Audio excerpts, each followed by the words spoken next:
stake your own claim today on Fortitude through Stoicism. And this is my 365-day journey of implementing the ancient philosophy of Stoicism into the life of this modern masculine man. It's interesting because I've been wrestling with this very topic lately. I'm going to go into the quote first by Seneca. For it's disgraceful for an old person or one in sight of old age to have only the knowledge carried in their notebooks. Zeno said this, "What do you say?" Cleanthes said that, "What do you say?" How long will you be compelled by the claims of another? Take charge and stake your own claim.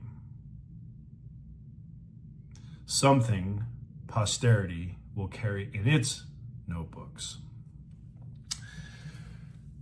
I was thinking about this because I spend so much of my time studying great men. I study the words, I study their actions. And then I came across a quote by Abigail Adams. You don't need to quote great men to be one. And so I was giving this a lot of thought, right? And Seneca was thrown down the same gauntlet probably, 20 centuries before. It's easier to quote, to rely on the wise words of others, especially when the people you're deferring to are such towering figures. I quote Ben Franklin all the time. It's an easy one, right? I mean, he stands the test of time. So if I said those words, doesn't have the same credibility, but if it comes from Ben Franklin, the OG, carries a little weight, doesn't it? It's hard. It's harder. 8 billion people, a lot of brilliant people. It is harder and more intimidating to venture out on your own, to express your own thoughts, your own ideas, especially today. Especially today. Right? Anytime you are different, it's like you're attacked by the crowd for being different. But remember, your experiences have value. You have accumulated wisdom just like they did. Stake your claim. Put something down for the ages. Make your mark in humanity. In words, but also an example, right? So that's the lesson today. And I've been wrestling with this a lot lately because I'm stuck between acceptance and harmony and peace and balance and literally just slamming the gas for my vision. Now, in full disclosure, I got like 10 days left of this thing, but where I'm at in my life right now, we are literally ready to launch our hedge fund. David cracked its code. I mean, we're 6 months into real testing, and we're up over like 500%, like destroyed every single market, right? So I'm about to do something massive in my life. I don't need to. I really don't need to. David and I could take our own money, just keep trading our own money, and I could have more money than I could ever need in my entire life. But that won't help anybody else. That won't. I see that as very selfish, right? If I don't help David monetize this, if I don't launch this hedge fund, I'm going to be denying a lot of people that I know, like, and even love the opportunity for real, true wealth creation.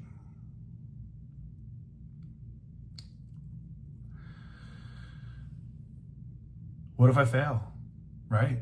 These are the words that start going through your head, right? What if you fail? What if you What if you don't succeed? What if, all these what ifs, the fear, the rejection, right? Going to be raising capital, going to be asking people for money. It's going to be a lot more no's than yeses. It's okay. It's okay. Because I'm not doing this for me. I'm not. David and I were talking, and I said, man, I'm not doing this unless I don't want to get emotional, but I'm not doing this unless we can save some trees and some animals. And he said, man, he goes, that's why I love you. But I'm a philanthropist. I'm a conservationist. I'm a Buddhist. I love humanity. I love animals. I love nature. And I don't think we're doing a good enough job protecting it, right? So I'm going to take action. That's part of my mission through this experience is, yes, I'm going to help the people that I know, like, and love to have real wealth creation in their lifetime. Something that they probably wouldn't have had exposure to before. And I'm going to take care of my animals. This is my claim, right? This is going to be my flex. Now, I don't need to do this. Let's go all the way back, right? I just had more tests done at the VA. More shit came back. I could live on my disability, never work again. True story. I don't have to work. I could live on my VA disability and a little bit of side hustle, my assets. But yet, every single week, I leave my house on Sunday and I'm on the road for 6 days a week, away from the people that I love, hardly ever sleeping, in a different hotel room, different city, different car, every other day, sometimes every day. It is a grind to be alone, almost always. But yet to have such immense pressure on me to carry out the missions that I get tapped on the shoulder to do. I don't need to do this. Fuck, I think I'm even crazy for doing this. But I do this because I literally get to have a real impact in someone's life. I literally get to change someone's life.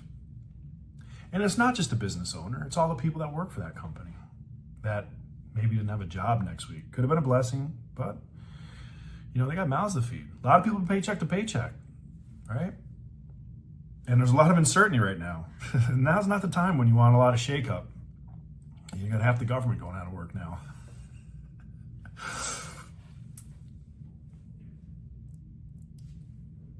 And so the next thing that I'm doing, I really don't need to do that. I could keep my mouth shut, never tell a single soul. I got a bunch of money coming in. I'm just dropping in that hedge fund. Let that algorithm do its work. I could live a life of travel, of leisure, of exclusivity, of complete peace, because I wouldn't need employees. I wouldn't need clients. I wouldn't need to show up for work. I could literally live my life any way that I wanted to.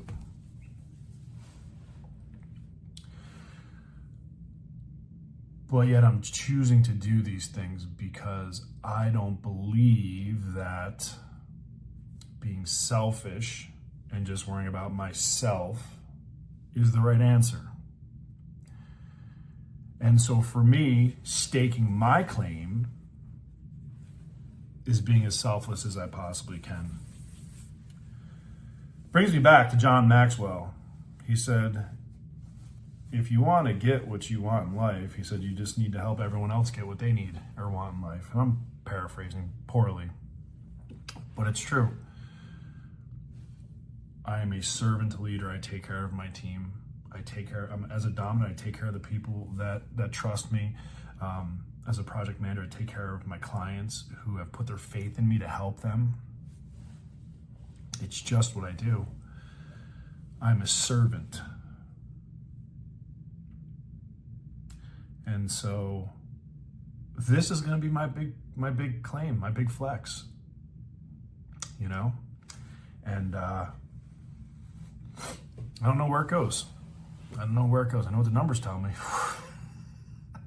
I know what the numbers tell me.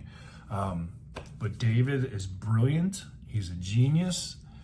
And I'm just going to take that and help monetize and create win-win-win scenarios for everyone. So that's how I'm going to stake my claim. But also, I have an abundance of knowledge that I've gathered because I'm insatiable thirst for knowledge. I'm always studying, lifetime learner. So remember, when you don't know the how, find the who. This is this guy, right? So if you're in your business and you don't know how to do something, find out who does. And so that's what I like to be in the lives of my clients. I like to be the who when they don't know how. So just remember that. That's my stake. That's how I'm putting my wisdom forward. When you don't know the how, you know the who. And on that, we're out of here.